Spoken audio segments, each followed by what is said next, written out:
Good afternoon, YouTube. It's Lulu Love coming to you. I'm using a picture of my soulmate who has passed away, and my video is about not fearing death. There's a lot of things basically that show us God is watching over us, no matter what the mainstream media, social media, whatever you hear out there. There are lots of signs if you're willing to listen to them.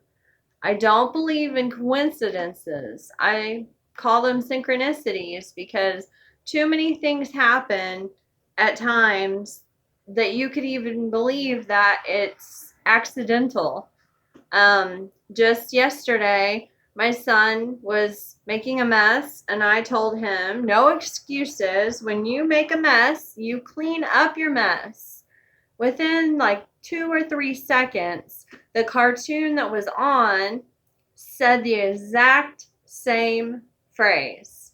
It kind of threw me off. I mean, I've had that happen before, but the exact same phrase. And I'm careful with the way he watches because, you know, there's a lot of sublingual messages even in these cartoons.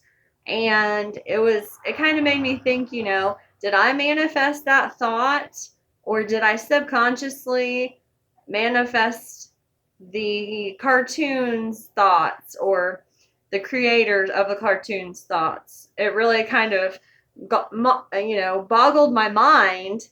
But it was a synchronicity in my timeline here in the present, and however it was manifested, however it happened, it was a sign showing me that I am not alone. God is there for us.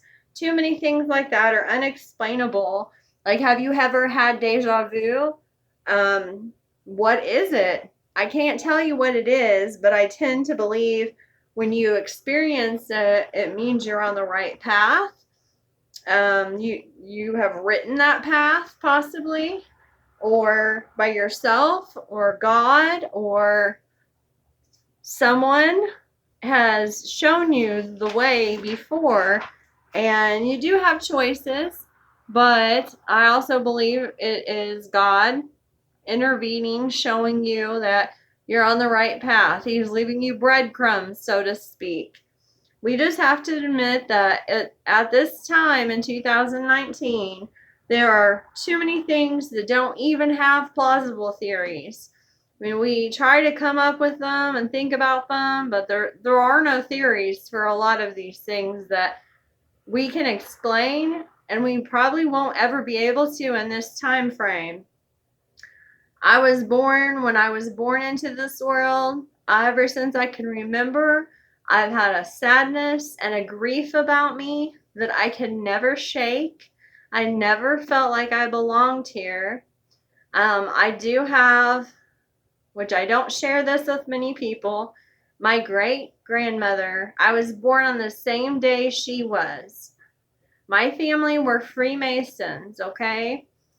This is kind of a whole nother story. I'm not going to get into that part of it, but she was psychic, and our family has a line of, I say, clairvoyancy, sensitive empaths, and I'm definitely a sensitive empath. I don't know how I know things when I do know them, but I do know things that other people wouldn't necessarily know. And I don't tell people that because there's so much stigma surrounding that people do not believe. But I've always felt like I'm ready to go home. Like, I want to go home. I don't want to leave my loved ones, but this is not my home here.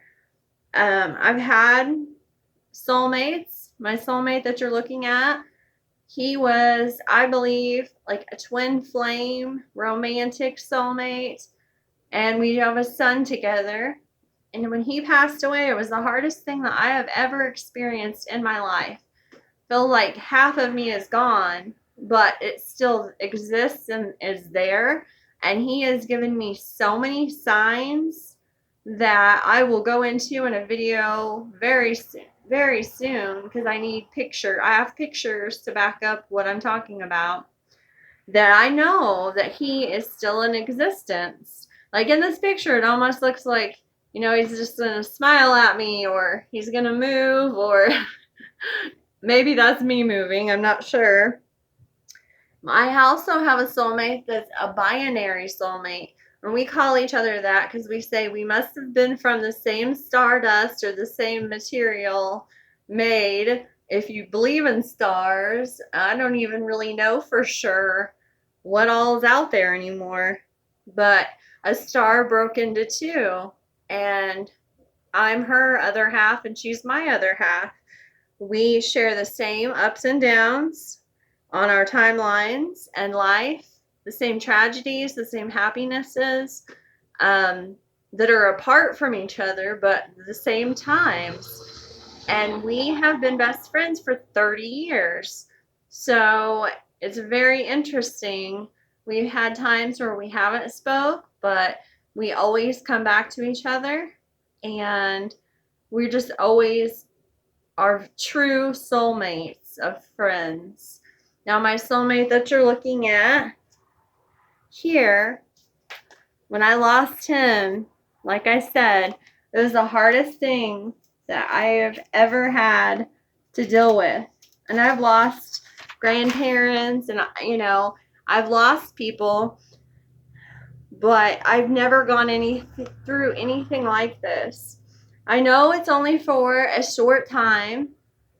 It's going to feel a lot longer because I miss him every day. It's been 1 year and 4 months. I do believe in God, but what I have discovered in this spirituality is not something I can put into words. He comes to me in my dreams, but he speaks to me without words. So I don't even think our human minds can comprehend what exists out there. We are one. Somehow, whether we are entities of, we all make up God and he experiences our experiences that way.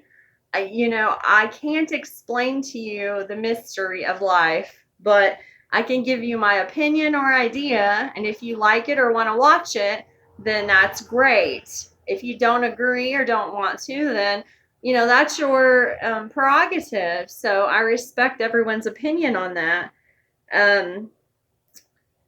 God is our creator. We are the beloved of God.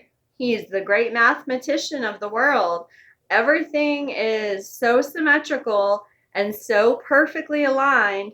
There is no way that it is coincidental, or from evolution.